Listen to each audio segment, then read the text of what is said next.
Bapak Ibu hadirin yang berbahagia, marilah kita simak bersama sambutan Presiden Republik Indonesia Bapak Joko Widodo. Dilanjutkan dengan pemukulan gong sebagai tanda peresmian pembukaan Rakernas LDI dan penandatanganan prasasti tanda peresmian Gedung Serbaguna Minhajur Rasyidin.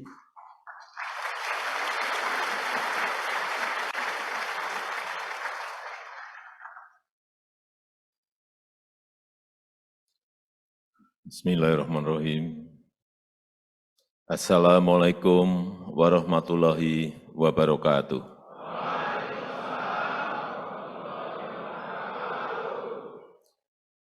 Alhamdulillahirabbil alamin. Asyhadu an la ilaha illallah wahdahu la syarikalah wa asyhadu anna Muhammadan abduhu wa rasuluh allati la nabiyya ba'dah amma ba'du.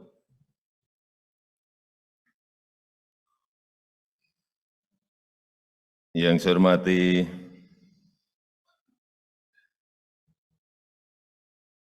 para pimpinan dan ketua lembaga negara yang hadir, yang saya hormati para menteri Kabinet Indonesia Maju hadir bersama saya, Pak Menko PMK, Pak Menhan, Bapak Menteri Perdagangan, Panglima TNI, Kapolri,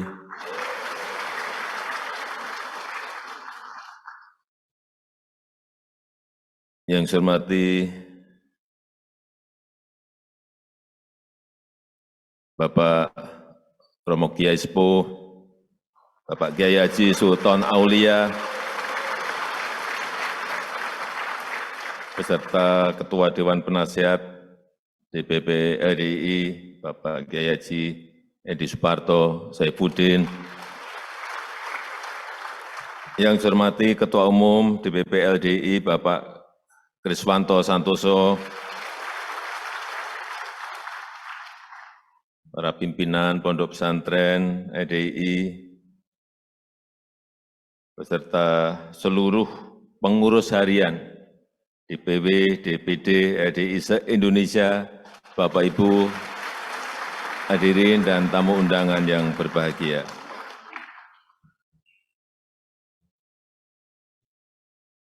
Selalu di mana-mana yang kita bicarakan adalah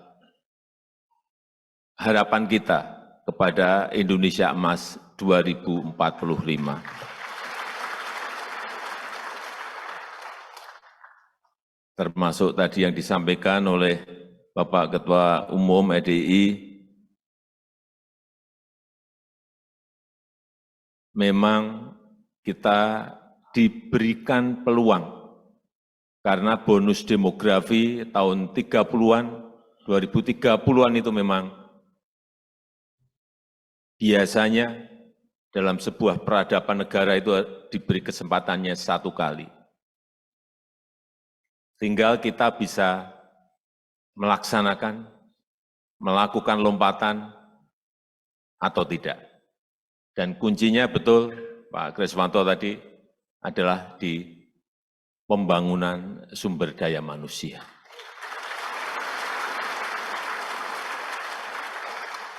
Jadi LDI sudah betul.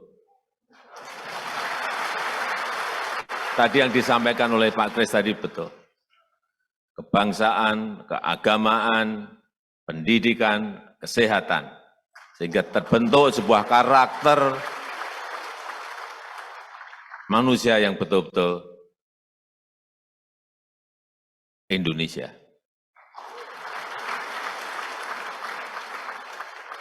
Tapi menuju ke Indonesia Emas itu tidak mudah. Banyak tantangan yang harus kita selesaikan. Di Amerika Latin,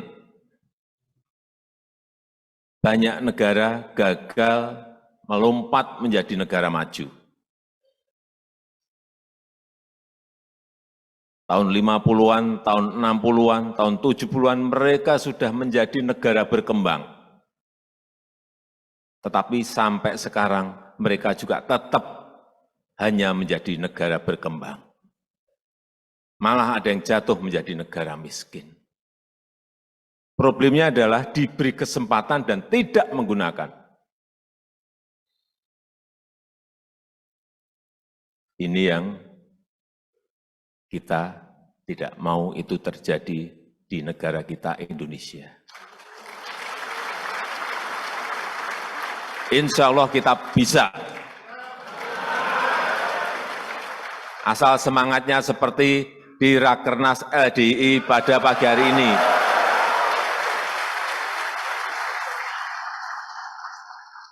Ya, karakternya memang harus semangat.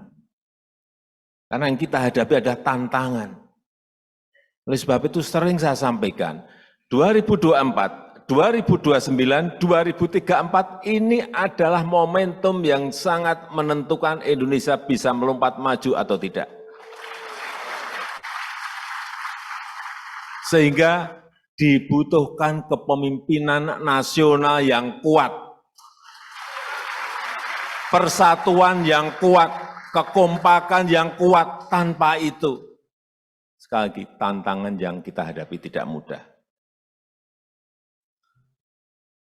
Tantangan global, ini justru yang banyak memang dari tantangan globalnya. Satu, ketidakpastian ekonomi global. Nggak jelas sekarang ini ekonomi global arahnya mau kemana.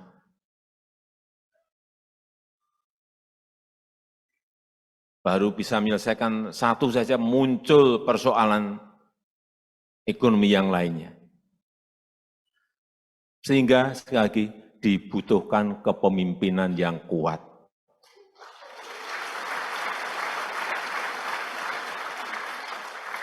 Jadi yang ditampilkan tadi pencak silat tadi benar.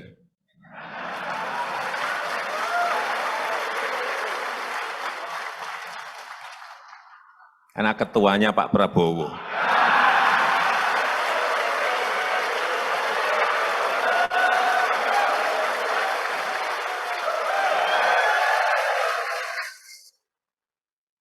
Sekjennya Pak Teddy.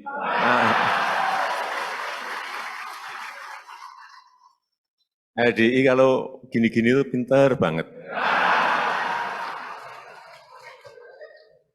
Memberi simbol-simbol gitu loh. Jadi yang pertama, ketidakpastian ekonomi global yang sulit diprediksi, sulit dihitung, sulit dikalkulasi. Yang kedua, perubahan iklim yang juga sulit dihitung dan sulit diprediksi. Dulu kita kalau ada perubahan iklim, ya hanya dalam kata-kata, tapi sekarang sudah nyata. Kekeringan hampir di semua negara sekarang ini terjadi. Panas bumi yang naik, gelombang panas, kita ada 7 provinsi kemarin kekeringan sehingga produksi beras kita menurun. Semuanya merasakan. Sehingga kalau dulu kita mau import beras, semua negara menyodorkan, Pak, kami punya sekian juta ton, kami punya. Sekarang ini mau import beras, tanya ke Pak Zulkifli Hasan, sulit mencari barangnya. Semua negara ngerem tidak ekspor beras untuk menyelamatkan rakyatnya masing-masing. 22 negara sekarang ini, kalau dulu ekspor beras, sekarang ngerem semuanya. Enggak ekspor. Sehingga betul, kedaulatan pangan, ketahanan pangan itu harus menjadi program kita ke depan.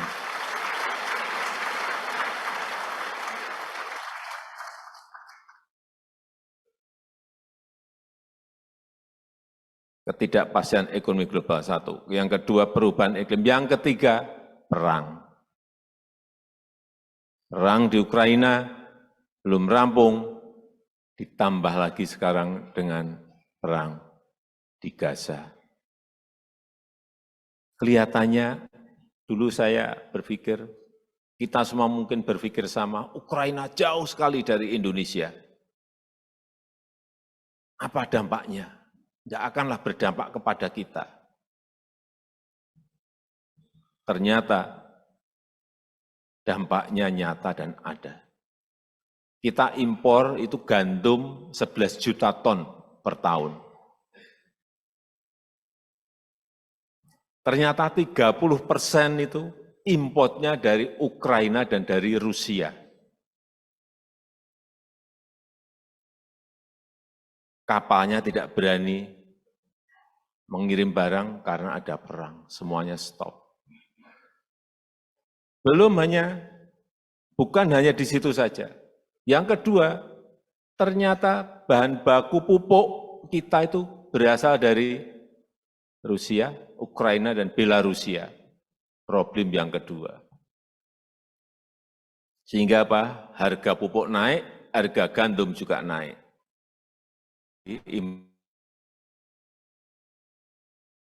Juta ton. Karena di Indonesia memang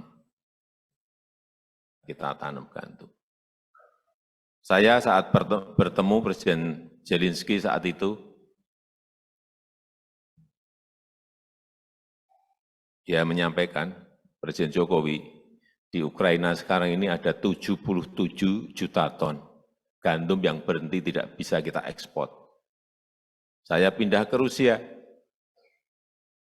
mau ngomong sama Presiden Putin 3 jam. Cerita hal yang sama, di Rusia ada 130 juta ton gandum berhenti.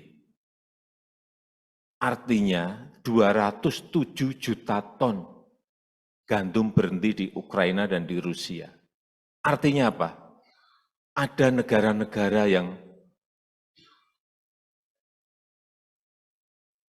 tidak mendapatkan bahan makanan karena perang di Ukraina.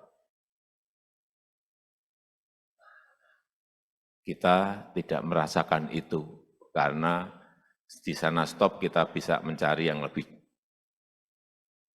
dari negara lain. Perang di Gaza, hati-hati. Ini juga jauh, tapi tetap dukungan kita terhadap Palestina tidak akan surut.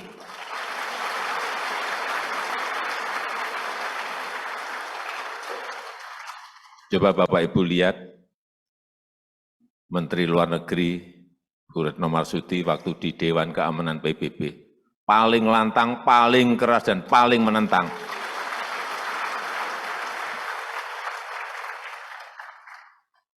Saya juga heran, Bu Menlu kita ini.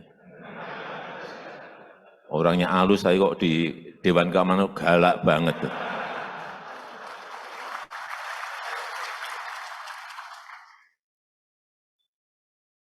Kembali, jadi artinya apa? Peluangnya ada, tetapi tantangannya juga sangat besar. Inilah kenapa ke depan sekali lagi dibutuhkan kepemimpinan nasional yang kuat. Kepemimpinan nasional yang mempersatukan.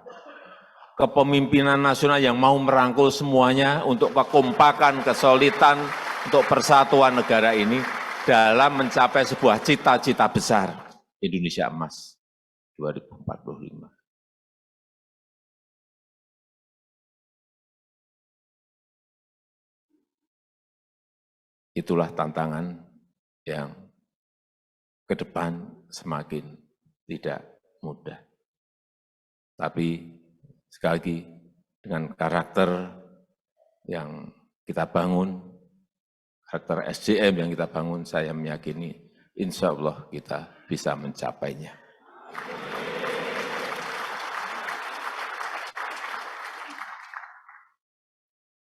Terakhir, ini pertanyaan mudah.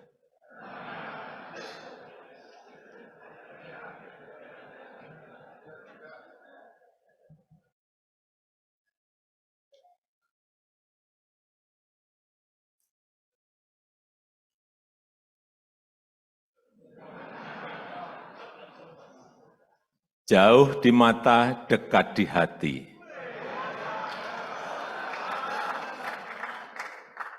Yang bisa jawab silahkan tunjuk jari.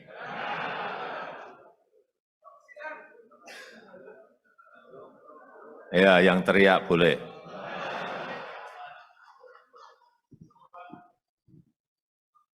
Dari Mojokerto, Pak Presiden. Dari Mojokerto, jauh di mata, dekat di hati. Itu mudah, empedu.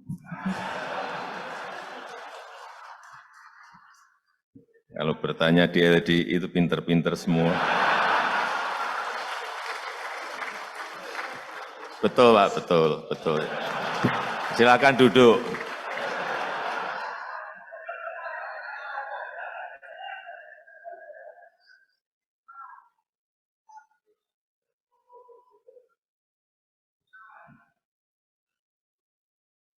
Untuk ibu-ibu, ibu kota negara baru Indonesia. Ibu, silakan.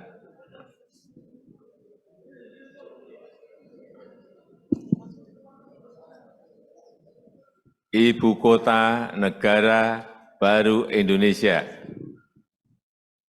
Bismillahirrahmanirrahim. 2024 insya Allah IKN Bapak Presiden. Terima kasih.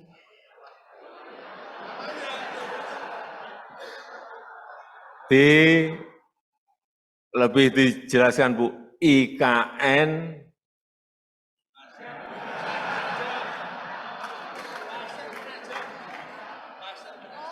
Nama kotanya Pasar Penajam.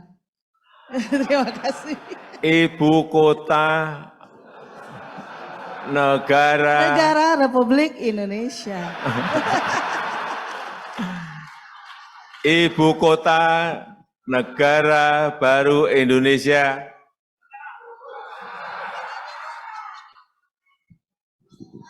Nusantara.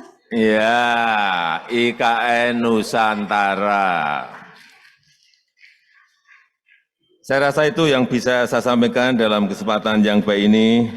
Dan dengan mengucap Bismillahirrahmanirrahim, pada pagi hari ini secara resmi saya buka Rapat Kerja Nasional Lembaga Dakwah Islam Indonesia tahun 2023 dan saya resmikan Gedung Serbaguna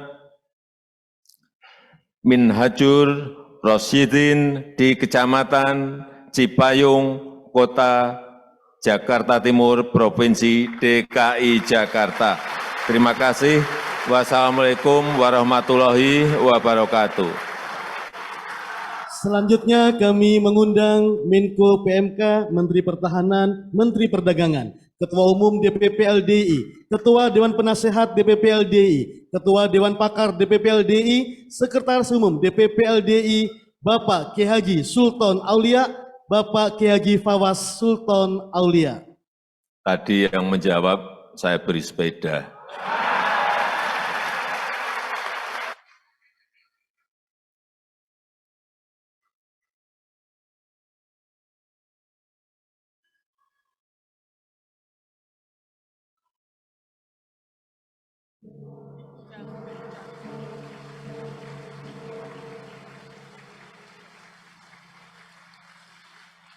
Selanjutnya mohon berkenan Bapak Presiden menandatangani prasasti peresmian Gedung Serbaguna Minhajur Rosyidin, Jakarta.